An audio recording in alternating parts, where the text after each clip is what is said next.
చిట్చాట్లో MLC కవిత కీలక వ్యాఖ్యలు చేశారు. తన లేఖను లీక్ చేయడం వెనుక ఎవరి ప్రమేయం ఉందో తేలాలన్నారు.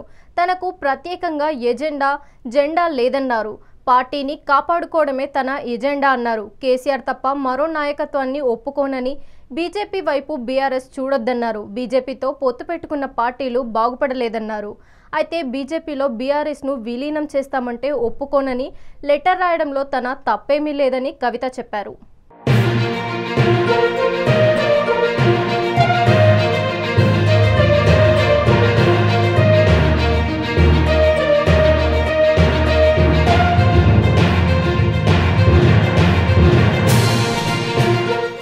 చిట్చాట్లో ఎమ్మెల్సీ కవిత కీలక వ్యాఖ్యలు చేశారు. తన లేఖను లీక్ చేయడం వెనుక ఎవరి ప్రమేయం ఉందో తేలాలన్నారు.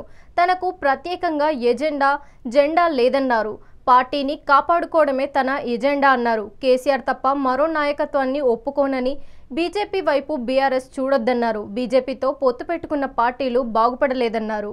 అయితే బీజేపీలో బీఆర్ఎస్ను విలీనం చేస్తామంటే ఒప్పుకోనని లెటర్ రాయడంలో తన తప్పేమీ లేదని కవిత చెప్పారు.